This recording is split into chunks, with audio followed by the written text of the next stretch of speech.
What's up, everybody? Welcome back to another episode of Getting the Cashflow Game with K and K. But today, there's only one K.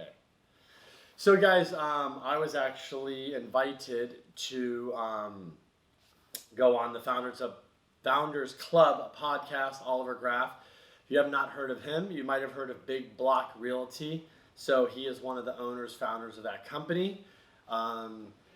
They've got, I don't even know, 800,000 agents. It's crazy. They're growing. If you're in San Diego, they're massive here. We know a lot of realtors that work over there. We've known these guys for a while. Oliver's podcast is super awesome. He interviews great guests. Oliver is, they're into some really cool stuff over there.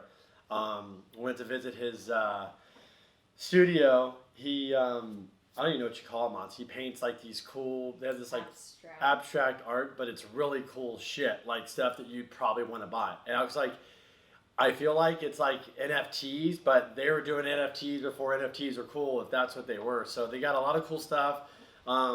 Big Block Realty, Founders Club podcast. They also have a kind of a mastermind. It's the, what's it called, Monty? I think the closing table, sorry guys. My brain's not really working today. But anyways, he had me come on. He just interviewed me, which is kind of funny because I'm used to interviewing everybody else. So we kind of talked about real estate, mindset, getting up early, investing. My thoughts are probably around money, things like that. So it's a cool episode. So if you want to hear me get interviewed and ramble a little bit, check it out. And also Oliver is going to be coming on soon, so you'll get to have me reverse the tables and interview him. Otherwise, thanks guys. And remember, you need to share this stuff. You need to like this stuff. And for God's sakes, give us a review. Keep sharing this up. Blow the channel up. Keep helping us out. We do appreciate, love you guys. Thanks for all the support. Without further ado, here's Kenny. Let's go. Welcome to another episode of Founders Club. Today I'm going to be sitting down with Kenny Simpson of the Simpson mortgage team at C2 Financial. He has managed thousands of units over his career and been involved in many multifamily projects. And he's also the host of the Get in the Cashflow Game with K&K podcast. We're going to be talking about all of his biggest marketing lessons that he learned working with Gary Vee, how you can automate and scale many parts of your real estate business with software and virtual assistants, and his strategies for earning and generating massive cash flow.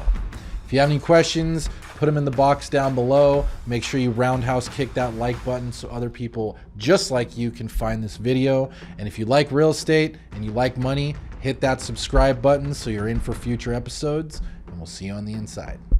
Welcome to Founders Club, the show for real estate entrepreneurs.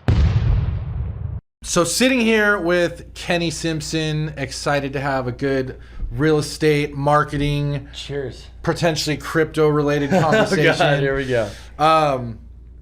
But I remember when I first met you, something I thought was like, whoa, that was pretty cool, was you had this like, I don't know what it was, but it was like an old school Impala or something like that. 67 Lincoln Continental, yeah. The Lincoln Continental, yeah. You still have that? Yeah. Man, that's a sweet car. That's a sweet That ride. car literally gets like, it's funny because I have it, but it's a rarity. So that car gets so much attention, it's literally insane.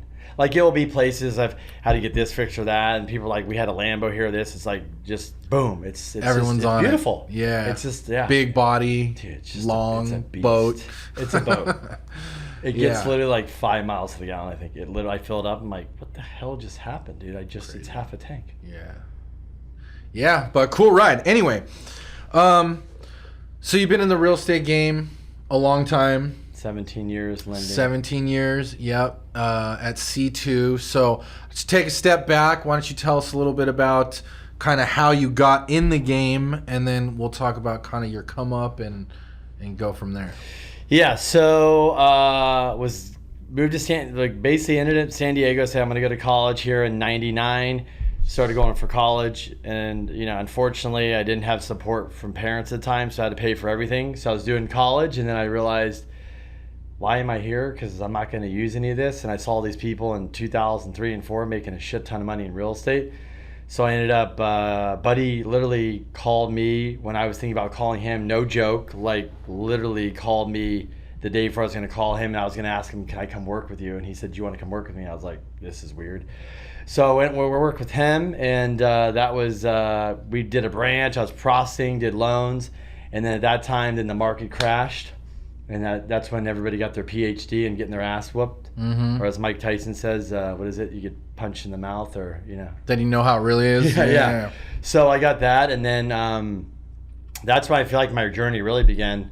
And it was 2008, basically hit the reset button, and I met Crystal, my wife. I knew her, we got together, and then I was like, dude, what are we gonna do? And I was living in a 1-bedroom apartment in Encinitas, and we started working out of that, and then just moved into office, and lo and behold, you know, did a bunch of loans, bought a bunch of real estate, and had a property management company. We had 1,500 units at the height, sold that, did a lot of stuff with rehabs, just the whole gamut, you know. And then realized, okay, we want to have a family. You cannot work 80, 100 hours a week. Sold the property management company and realized we're going to do loans. And we're going to buy, you just keep buying multifamily real estate. And then I ended up saying, man, I need to take up my time, but I need to learn this marketing and social media game. And I ended up doing the 4D, landed in Gary Vee's office. Michelle came. Yeah. And he looked at me, he's like, why are you here? And I told him my story. He's like, so what are you doing here? I was like, I don't know. I just like social media. He goes, well, go back to San Diego and fucking give it all away and just go on camera. And I'm like, what does that mean? He goes, you'll figure it out. And so we started a podcast and started doing content. And I think we're, 140 episodes into the podcast. That's awesome. And so just, you know, own a bunch of real estate and honestly working on the brand and marketing, and just, you know, now I'm sitting here with you. Yeah, cool. No, so I want to there's a lot there that I want to kind of get into. I know you did study with Gary, which I think is super cool. And I know you're big on investing, which I definitely want to touch on, especially in the multifamily stuff, especially right now. Why don't we start with just your come up in the loan business? Talk to me about from where you started to like building it to a big business. You know, the loan business is interesting. I got in, it was like subprime. So unfortunately, I literally just was in that world. I didn't even really know about a paper. And then, you know, to hear people go, oh, you do subprime? Well, that's like, you look at you like you're a rat. And I go, what do you mean? They're like, oh, we don't even touch, I just do a paper. They're like, that business is going to go away. You're like, sure, it will.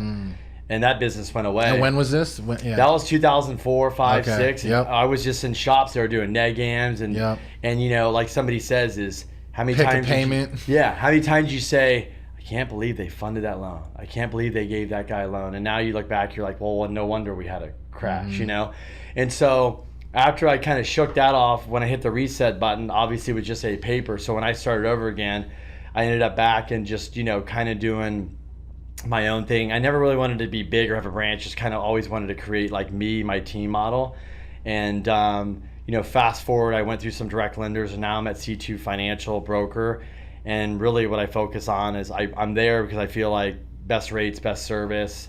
Direct lending model wasn't for me, and I can kind of be an entrepreneur or entrepreneur and do what I want to do. And so, yeah, you know, but between Crystal and I, and she does the commercial, we've done, you know, over a couple $1 billion of loans. Helped a lot of clients. I work with a lot of first-time home buyers. We work with a ton of real estate investors, you know, whether they're buying their 10th deal, first deal. Obviously, our knowledge and backgrounds helped. And so today, as I sit here, learning from guys that are bigger than me, I think where my model's going is a lot of my business, 95 is from referral, which is great, but I really want to start building the consumer direct model. So we're doing a ton of testing with, you know, Instagram, Facebook, Google, Bing. I'm actually gonna next week start shooting a commercial, start trying commercial, you know, TV. I'm trying it all. So my goal is I'm gonna try 12 different things, see what works, and figure out in 6 months to 12 months it works, and plow all the money in and go.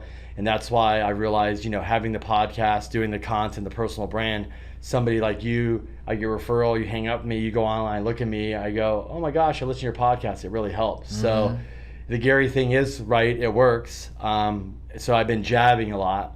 Yep. And it's time to start hooking, which is, I think, start utilizing all this stuff you used. To like tie it all together. Yeah. And I didn't really realize where I'd land or what it's going to get me at. And now I realize, like Gary says, if somebody goes online and whether you're an agent says, I'm going to use you or you, and I look up and you have nothing online and you have 100 YouTube videos and this brand, I'm probably going to pick you. Mm-hmm. And you have 100 5-star reviews. Yep. So I think you understand that too. So that's kind of the model, and that's, I think, the future of loans is, you know, there's the Quickens and all these. It's great, but you can be a smaller guy, have a brand, and do your own marketing and really crush it. And how's your team set up now? It's you and how many people? Yeah, so it's me. I have marketing. So Monty does marketing. We have a team over there. And then really it's me and 3 girls now, and they just literally focus on processing.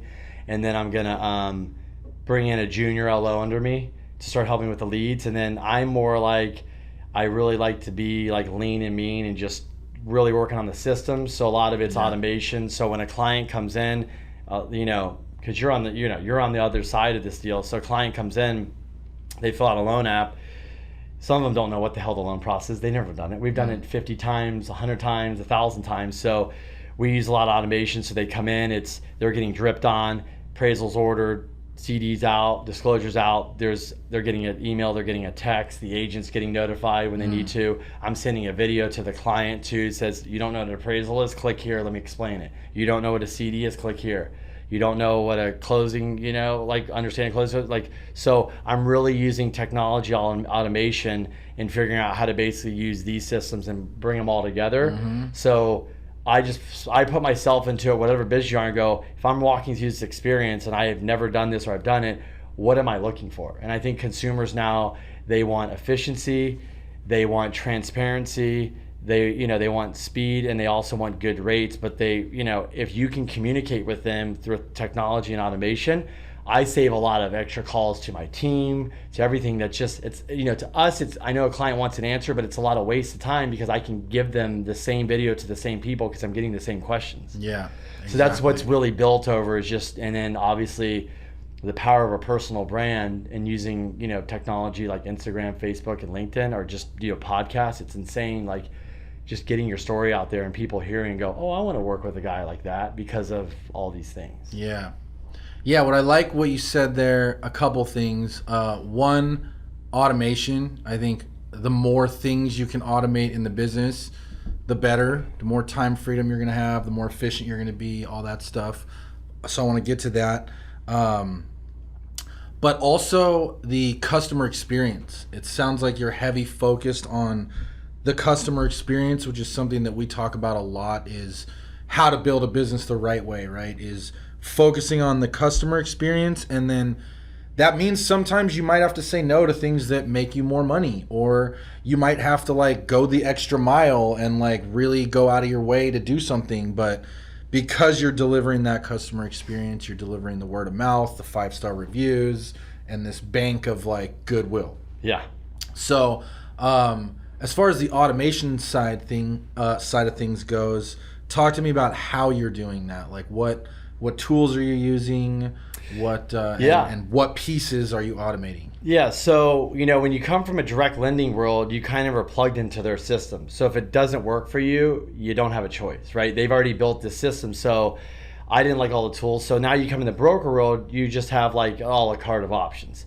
So you start testing. And you start calling people and friends that are already, hey, you've been a broker longer. What are you using? What are you using? What are you using? Or, hey, what's this guy? Seems like he hasn't figured out. What are you using? So, for the loan officer origination system, there's Point, there's Encompass. We use a thing called Lending Pad.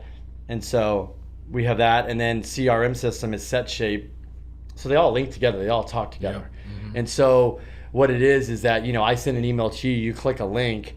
You're filling out an application. And then you get to depending on how you answer the questions, then you're going to get a list of items I need, and you upload them in the bucket. If you don't upload, if I have 10 and you upload 8, you're going to get an email back saying, Oliver, you owe me 2 more. And so you can see how it's going. And then when I get a loan approval on the back side, I basically say, here's the conditions we need, same thing, and upload. So I'm not trying to make it really streamlined process. And the beautiful thing about brokerage, which I didn't know, is when I came over, everybody's like, oh, have you ever heard of this company called UWM? And I was like, I heard of them, but everybody's making this big deal. They're like, they close loans, they've just figured it out. And so, I could take somebody that called me, 3 weeks ago and said, hey, past client, we need to buy a home. And I just wrote an offer for 15 days. Is that a problem? Usually you're panicking. And I was like, well, it's not a problem for me. Can you guys move that fast? So, you get the contract on Friday at 5, Monday, order the appraisal. By the next Monday, we're clear to close loan docs out. How do you do that? You got to have a system. Mm-hmm. It's not just me. I've got to have me. I've got to have my AMC. I've got to have my lender. So not just me working alone is not it. My lender has to have the same system, AMC, all that. And appraisers have to be like, you got to be working with title escrow that can move quick too. Yep. If you're telling me your title and escrow is taking 3-4 days to give me stuff because they're busy, that's a problem for the selling agent when I call you and say, hey, they're holding up the deal. Yeah. So I'm using CRMs that communicate with my LOS system. So when I make an update in an LOS system that says, hey, Oliver, your disclosures went out, I don't have to call you and say, you get a text, you get an email. And you also get like I said, the link in there. If you don't know, what am I supposed to do here? There's a video to tell you. Yeah. So I just leave it all. That's the part I think is super interesting, and something I think that everyone should be doing for their business, right? Is find those like frequently asked questions or points of confusion and just create a quick video around it, which you can add to your YouTube library and put out on all your channels. And then put it all together with the automation pieces like, oh, hey, your appraisal's coming up. Here's what's going to happen. Here's, walk them through the process. And that way you and your team don't have to actually do it, but they still get the experience of like having all their questions answered and all that. Yeah, and the thing is why people don't do it, I can tell you, as Monty knows, it is a shit ton of work. Mm-hmm. It is a mountain of work. Figuring it out, getting on Zoom calls, more Zoom calls. Like if I didn't have her, the team, there's no way. If you're a single alone, you're never gonna get done. But I do know that if you get this done and you can deliver this customer experience and you can now it's like, okay, bring this in, then I can flow traffic my way. Yep. And that's what I'm doing is just moving the traffic here and giving them experience. Just like anything, you're gonna go back. You're gonna get the referrals. You're gonna crush it. So, I was always told by a top producer, it's like, don't go get the business first, build your system first. So I really has focused on that. I mean, my referral business is great, but you can do a lot more with marketing, as you know. So that's why I'm like, okay, get this done, turn up the marketing, let's go. That's great. How long did it take you to put it all together? Man, I'd say we've been working on it for definitely since last year. But I would say we tested systems. These people say that doesn't work. These people say there's this. So you also have to go through systems. Oh, yeah, you got to go through companies and be like, basically, I just got sold a turd. Like it's not good. Yeah. So then you realize these are the systems. Maybe it works for somebody else, doesn't work for me. So I would say, I'm a good solid year into this, and God knows how many hours. Yeah. But it's something you work on weekly, daily, monthly. But it's worth it because now you've built the back end machine. And now you just, like you said, you need to open up the traffic wheel. And now you're trying to do radio, TV. You're like taking the advertising to the next level because your back end can handle it, and it's a good process. Yeah, and then we have another company we work with called Verse. I don't know if you heard of them. Yeah. Yeah, so a lead comes in, they'll call, they'll text, they'll ask the questions. So they'll basically make sure if I get somebody on the phone, it's the qualified lead, and we'll do the live transfers. So we got that set up. Yeah. That's huge. So you're not stressed about, oh my gosh, you got 10 leads today. You're like, if I get a call, it's already been vetted, and it should be somebody that I should be talking to, not I got to call these 10 leads and I can't get a hold of anybody and I'm chasing them. They do the chasing and you just get the goods. Great product. Yeah. I don't want to call it a product because it's real people behind it, but it's awesome bolt on to your business. Yeah. I know agents use it. It's like both. Yeah. The Tall brothers, right? Right. David Tall. Shout out David Tall. Yeah. Okay, cool. So what's next then? For the lending? For you, yeah. What's so for lending really is just honestly like now we're basically testing a lot of different things. And figure out what's going to work best, even though everybody says, "Oh, this works good." Numbers, data, don't lie. And I think 6 to 8 months we'll know what really works in the marketing side, and then I'll just focus on applying capital to those sources to get the leads. Really my goal is I've done loans long enough, and I'm like, I know what the consumer wants, and I know that I can get my refi. I tell people, if you get a refi with me, you're 15 days or less, we're done. The only reason it goes over, unfortunately, it's your fault, not mine. Right. If I get an appraisal waiver, and I get a clean file, I'm clear to close in 4 to 6 business days. It's crazy.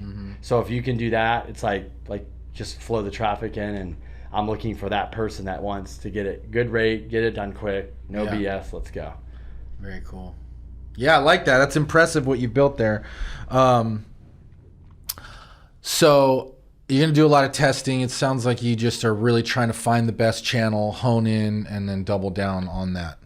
Yeah, and I've literally talked to so many marketing people, the Billy Jeans of the world, all that. I know you know him. It's like there's no answer. They're going to tell you got to test, and test and test and test. So I realized there's no secret sauce. There really isn't. It's not just testing the leads. You got to have the back end. So I realized, I've met so many of them, especially the mastermind we were mentioning before. They're like, Kenny, I can't. Nobody just do this and you're good. Yeah. You've got to test. Yeah. And their guys been marketing for 10 years, 20 years. They're still dealing with it. So the marketing piece is, that's tough. And the other part of it too is you can almost make any of them work if you do it right. Yeah. Like there's no... Like you said, there's no, if you just do this and you just say this on this channel, guaranteed. Yeah. And it's like your realtors, like what works. It's like open houses, flyers, door knocking, whatever. Right. Zillow ads, Facebook ads, it's just, there's so many, right? But you have to have the system. If you're going to do all that and spend the money and time, you got to have the system that it's going to work, Yeah. You really want especially on the quick follow-up with people. I think, it's huge. It sounds like you've got that piece dialed too. Yeah. With verse and Working all that. on it always. Yeah. So back to like the Gary Vee stuff, because I know you got to go and do the day with him. So first, like, what was that like?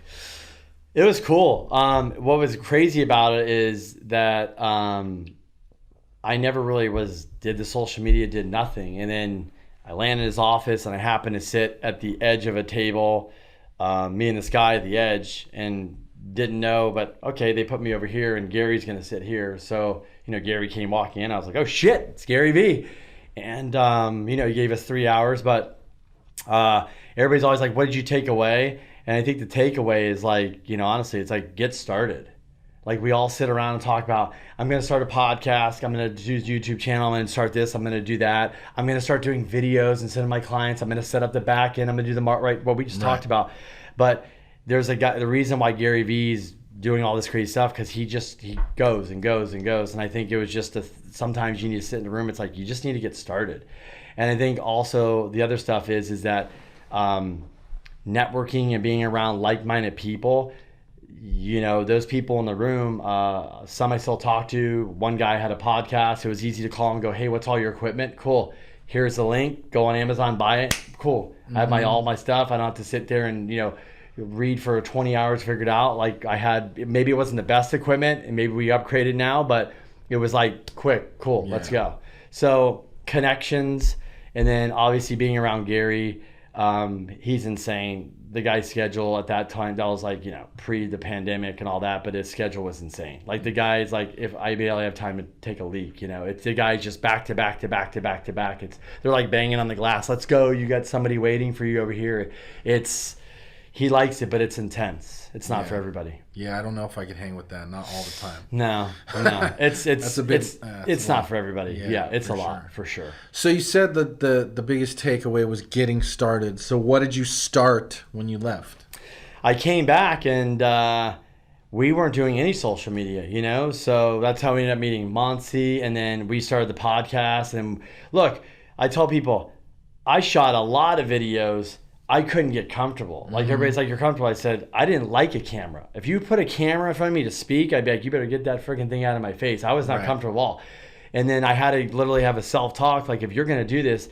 And so I shot a ton of videos. We did with Monty, and Crystal's like, yeah, that's all garbage. Throw that away. I'm like, what? I showed up at my this because that's not you. You're not being you. And finally one day I clicked. I was like, this is me. And so just because I came back and did stuff doesn't mean it didn't take me 6 months to figure out me being comfortable in front of a camera. Yeah. Me knowing what am I going to post. So it literally, when I say get started, is you're going to fumble, you're going to fall, you're going to have insecurities, you're not going to know what works, you're going to lose time, you're going to lose money, but that's the whole part of the process. Yeah. So yeah, that is part of the process, and it's just like anything, right? If you want to go learn how to golf, you got to start swinging a golf club, right? If you want to do the social media thing, build a big brand, you just got to get used to getting comfortable in front of a camera. It's super weird. I didn't like it at first either. It takes a while to get used to.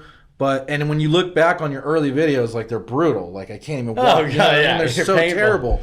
But you just keep doing it, and you just keep getting better. Just like the more you swing a golf club, the better your stroke gets, and eventually you'll be able to get it down the middle. Yeah. So that was my big thing. It was sometimes you just need to maybe hear something, or you need that boost, and then, that's what it was. I don't think they went in there. They went over a lot of different things in there, but it wasn't, I can say I learned 10 different things. Obviously, went through how they run their business and they do social media and all this, and you realize, okay, Gary Vee has 28 people that work just for him. Yeah, it's a lot. That's why he moves that fast. Mm-hmm. And he was like, and if you think you're going to catch me, I'll have 48 motherfuckers, so good luck catching me. Yeah.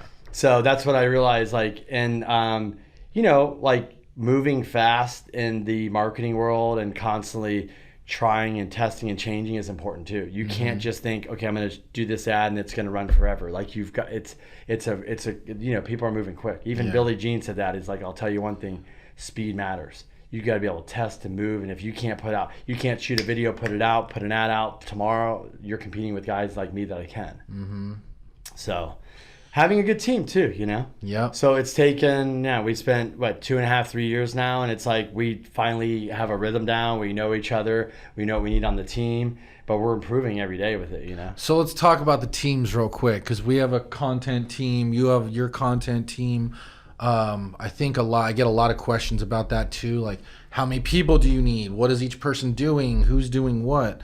So why don't we talk about that a little bit? Like, you ready for the hack? Yeah, let's hear it. Hire VAs. Yeah, ditto. I have them in my loan business. Mm-hmm. I have 2 VAs for one, and people are scared, but I got VAs because I realized a lot of successful people around me. I'm like, wait a minute, you use a VA? They're like, yeah, I could afford somebody else, but a VA shows up. There's no BS. They're excited to make money because they don't have so VAs are huge. So, if you have somebody that sits in your office that's going to make $60,000 a year and they're a one-trick pony, then you got to hire another one. You get very expensive. Mm-hmm. I get it. But if you're kind of like, what if I have a really good superstar that can manage VAs? This VA does editing. This VA does social media posts. This VA does other social media posts where they find the content, they do this, and then Monty checks it. This VA is an assistant for Monty. She works on the website. So you really, when you get further into the game like you are, you realize, okay, we're doing more stuff, we're producing more content, we want to move faster. You need more people because Monty used to do it all. You're like, Monty, you can't be an editor, can't post, can't do the podcast, can't video. You go, it's okay. You can't do that. Yeah. So the team is made up of one main person, and surrounded by them is posting, editing, things like that. So what we do is we take something like Monty and go, okay, what is everything you got to do? What sucks up your time? But you can hire an editor. Mm-hmm. You can hire somebody to post. Mm-hmm. You can hire somebody, and we just outsource. So how many VAs do you guys have on the team right now? 3. Pretty soon, probably 5. Yeah. I'll probably have a total of, I bet you by the end of the year, we'll probably have a total of 8 to 10 VAs. Yeah, I love that. We had a lot of struggles at the beginning getting it to work, so I want to get into like that a little bit. And we were using a lot of like people from the Philippines and stuff like that. Now we found a company called Virtual Latinos. They're all Central and South Americans. They've been really good for us. We got them in our property management thank you. company. Yeah. Check them out. I can even introduce you if you want. Yeah, that'd be awesome. Yeah. So, what are the 3 that you hired now? What are they all doing? It sounds like an editor, post, and then what's your other one? Copy. Yeah. Copy. Like writing the posts. And then we're working on writing. And I'll tell people this is, we're we're going to probably get another editor because I'm like, Monty, I want to produce more. I go into these masterminds and, there's Chris Kahn up there, if you know who he is. And he's like, we get a call. He's like, yeah, you need to post more, dude.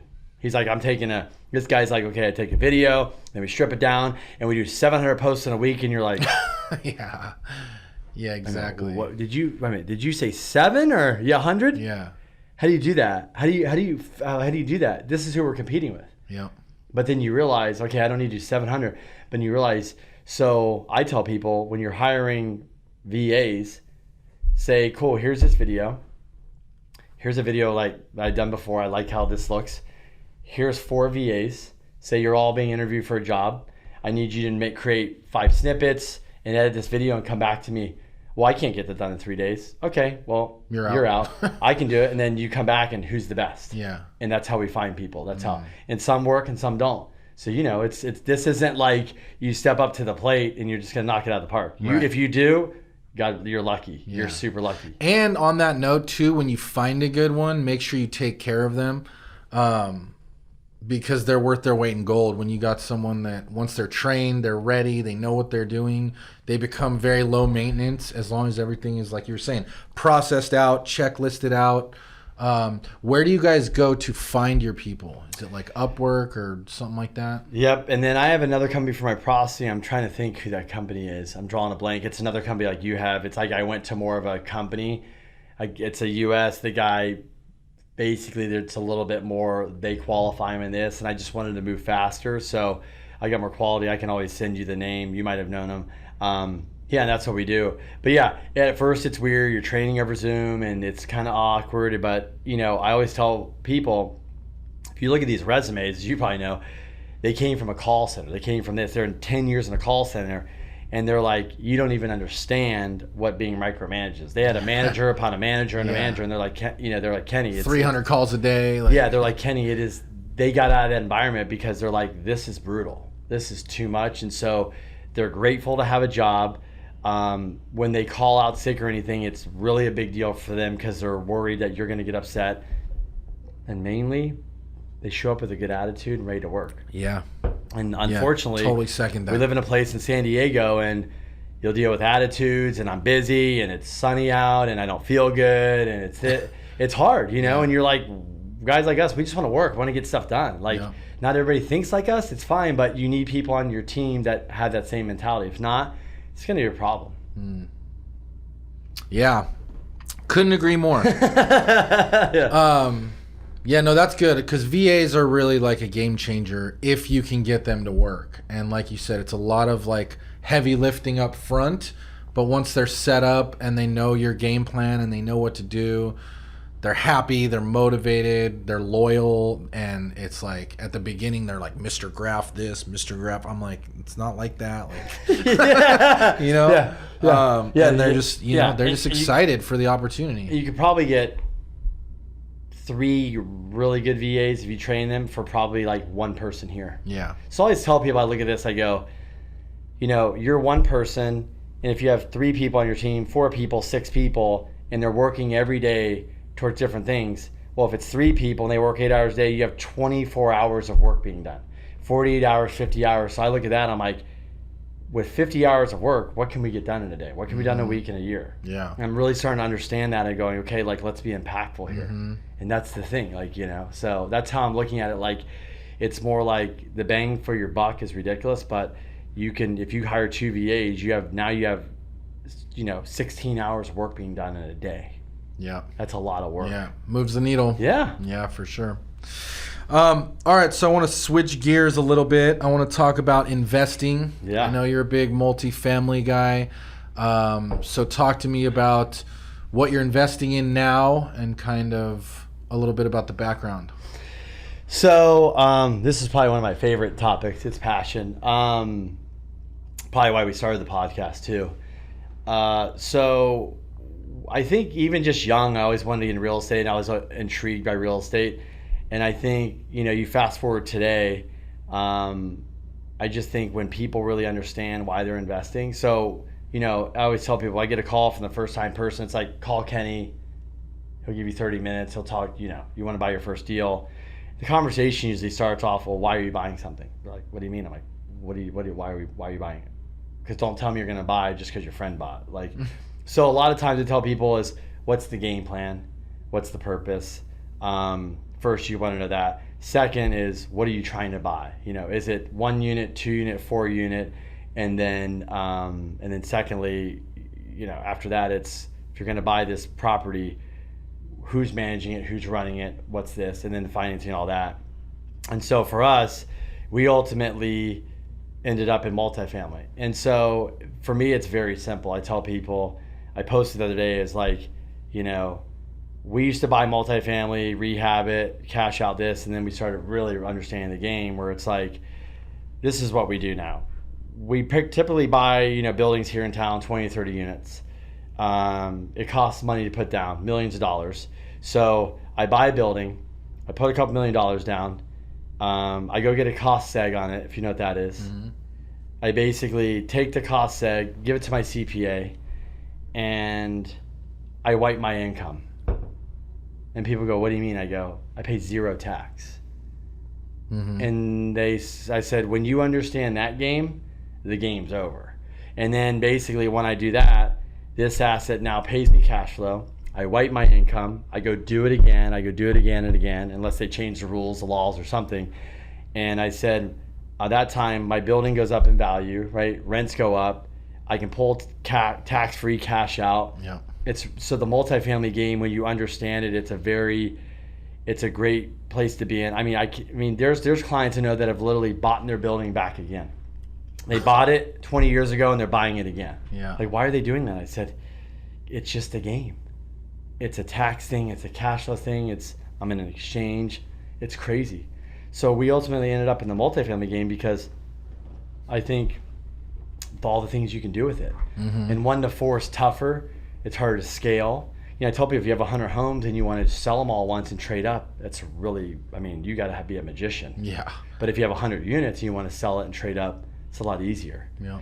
So that's why I ultimately picked the multifamily game. I think a lot of people start with 1 to 4, which is smart, and they get their feet wet, and then they move on.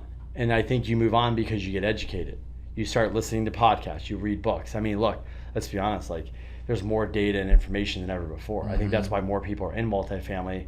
Even I was listening to Grant. He said, the last 5 years ago, the amount of money that's come into, you know, people buying assets that pay them cash flow is out of control. And I'm like, yeah, because I think the internet, the international community is now seeing the podcast.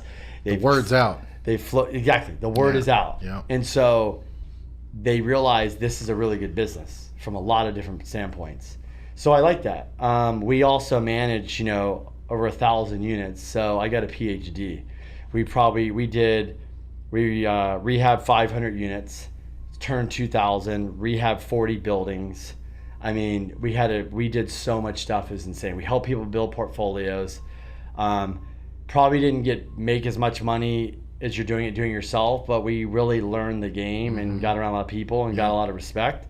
And so, you know, for me, it's really simple. Like I tell people, this is exactly my philosophy. Monty's heard me say this a million times, but I actually rent a home now. I don't own. So we're getting pretty close to where 2 years, 2 more buildings, where I'll basically be able to wake up and the cash flow will pay for my life and a really nice home, and I'll never have to work again. So I get to wake up every day, go to work to buy another building, not to pay my bills, not to chase the buck. Oh, I like that. And so I tell people, you don't have to follow my thing. I said, but I'm around a lot of mentors that they decided to do that first instead of going to buy the car, buy the house, do all this stuff. And then they're like, now how are you going to build this? It's really challenging. So we built this first and I can do that second. So my goal in life, I tell people, is just cash flow driven. And so when I wake up every day, I know where my dollar's going. I know that some's going, if it's going to tax, if it's going to this, that, but I save a lot of our money and I put it to work because I know why I'm putting it to work. And at one point we'll buy a nice house, put the money down, I'm okay with it.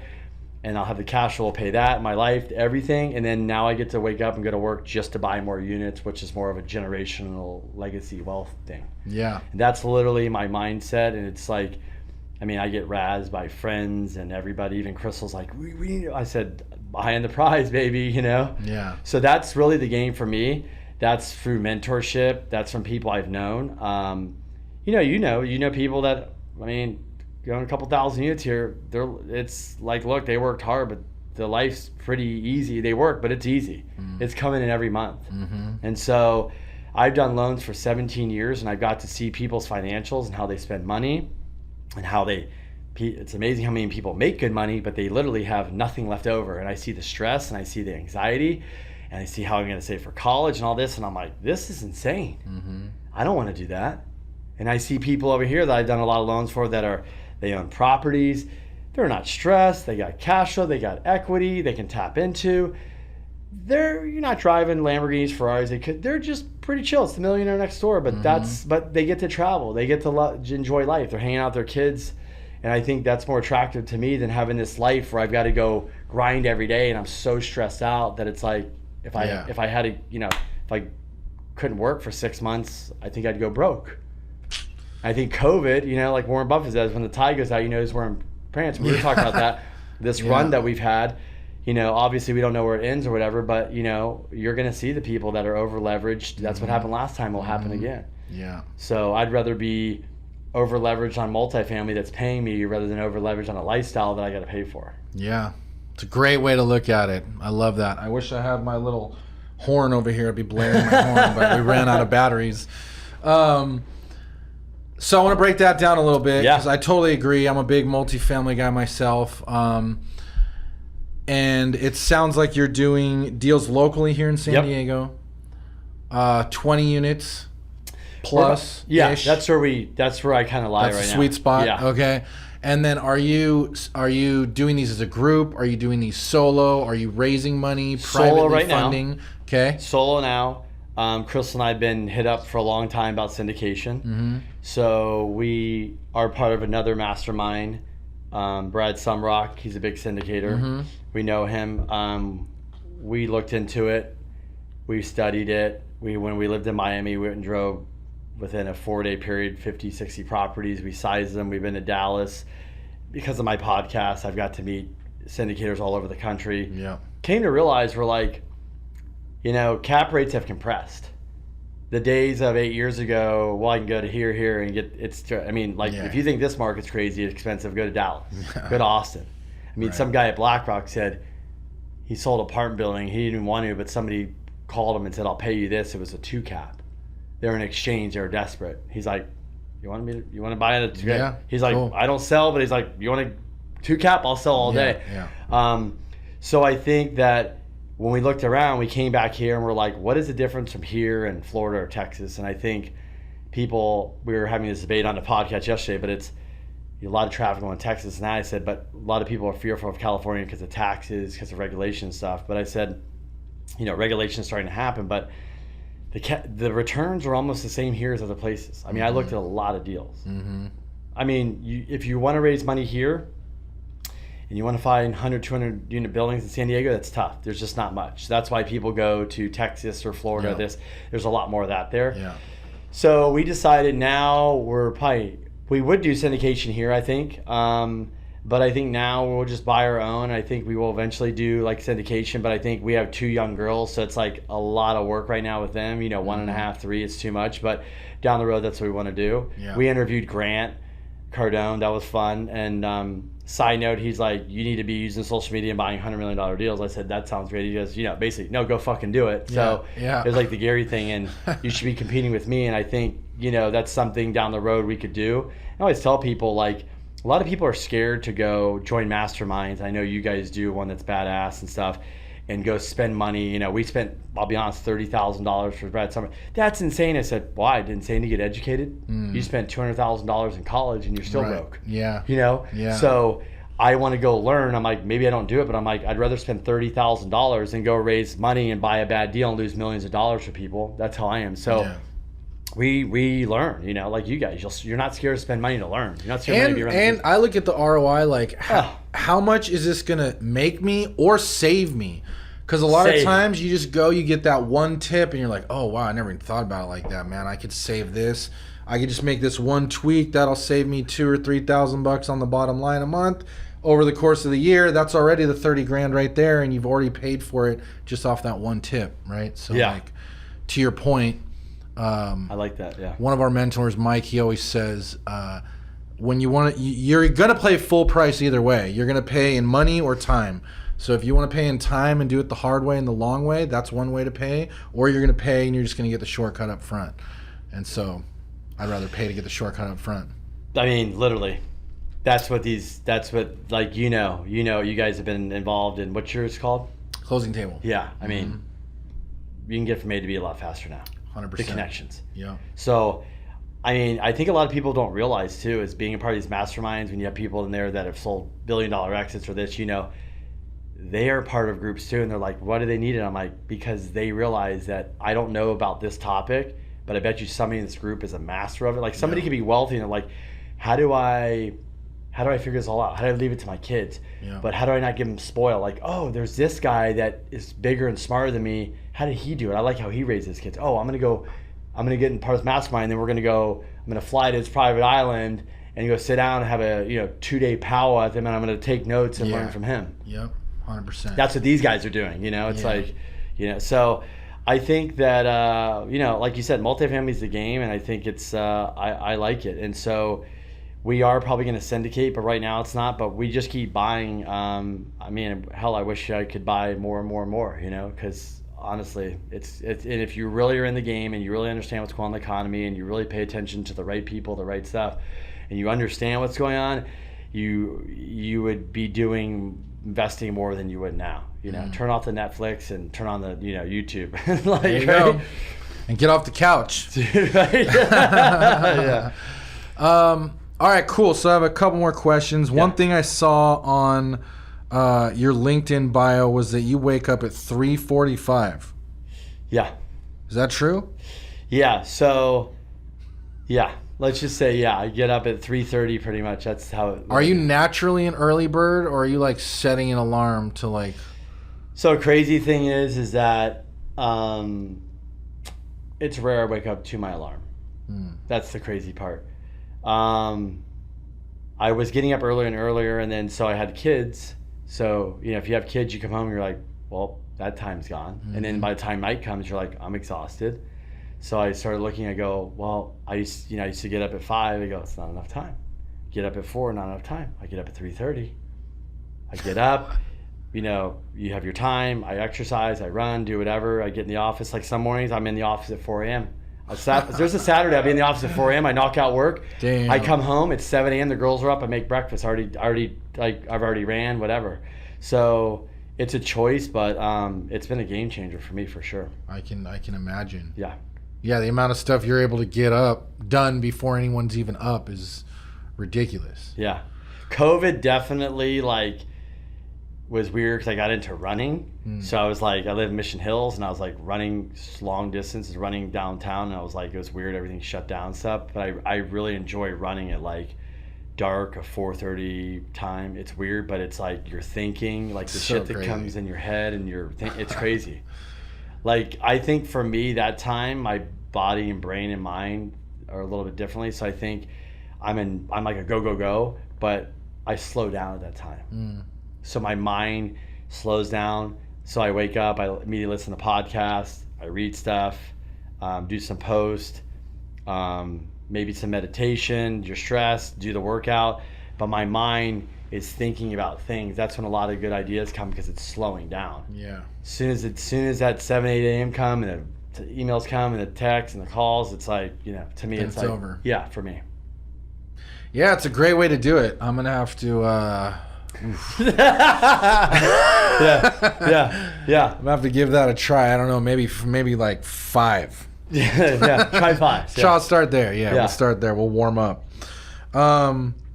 Cool. And then the last 2 questions I have, I like to ask everyone, just what are your favorite tools, apps, softwares that you're using in your day-to-day or in your business that just you love, that move the needle?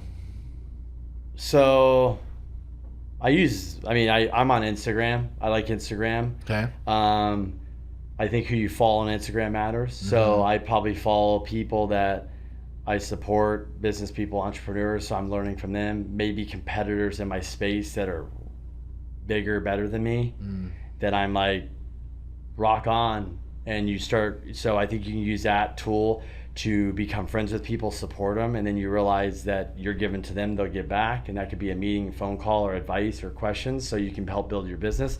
So if you're not following somebody in your business that's better than you, I think you're kind of missing out. And being nice to them and supportive, like just because a competitor is crushing it doesn't mean you got to, just be nice. It's good for them. They're figuring out something you didn't. Yeah. I like that. That's just using social media as a networking tool instead of. I like what you said there about you got to be real careful about who you follow, because you can follow girls and money and this and that, or you can follow thought leaders and competitors and people you want to network with, and you can use it to expand your business. Support them, repost them, tag them, say great job, great month, awesome. Like, then they start realizing, and it's like you hit them up with a question, another question, and maybe you get a phone call. Those guys are learning from somebody. And a lot of times those guys that are putting out there that are active, I think Gary Vee all taught us this. It's like, be nice, be humble, be grateful. Like you can't give a call to your competitor and just have a conversation. You got to be a dick. We're here talking about, if I said, what are you using? I'm using. So I think that's that.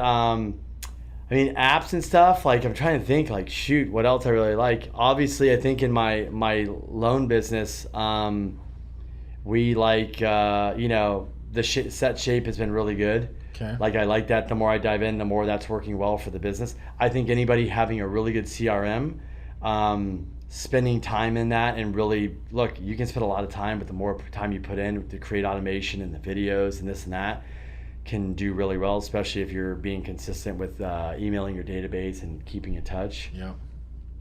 But and then tools is for a lot of people, I'd say, is your freaking alarm. And I'll say this about getting up early. Everybody's like, well, what's the tip of getting up early? I'm like, it's actually not the morning, it's the night before.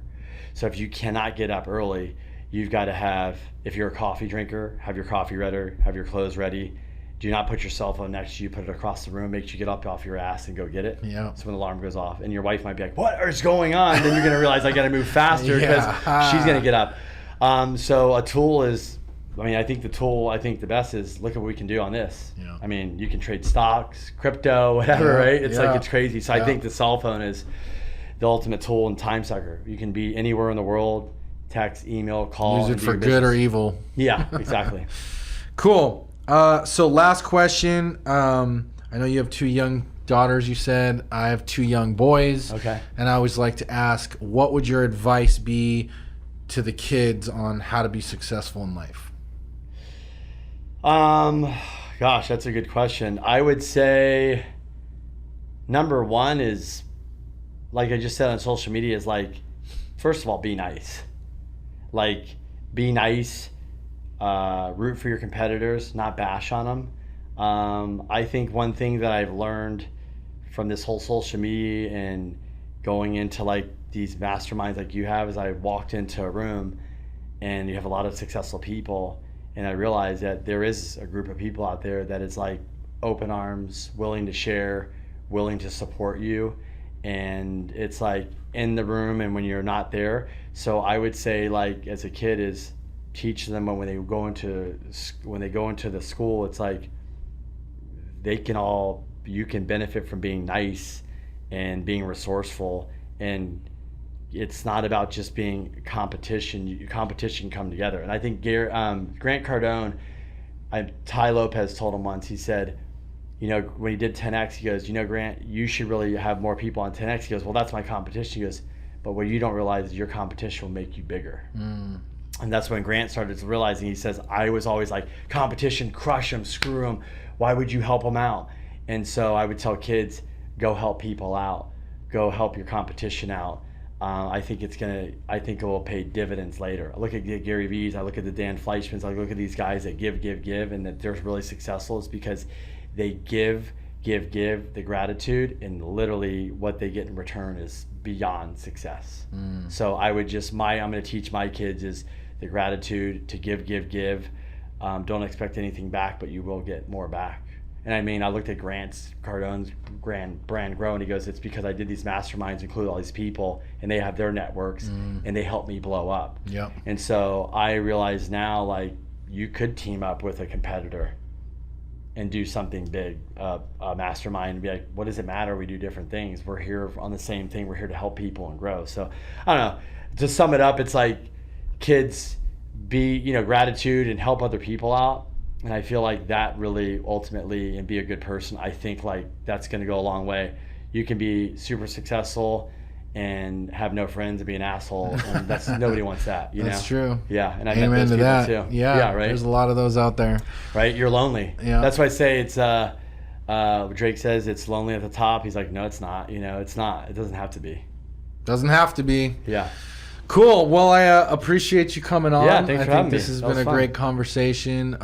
You want to drop anything on where they can find you? If you want to find me, probably Kenny B. Simpson. Is that what it is, Monty? Kenny B. Simpson on Instagram. Probably find me there. Hit me up. Cool. And then the podcast is Getting the Cashflow Game with K&K. Perfect. Getting the Cashflow Game. A lot of good. There's honestly, it's like a lot of good people on there. A lot of good episodes. A lot of learning. If you're looking to get in real estate, we especially like big or small. We got a lot of syndicators.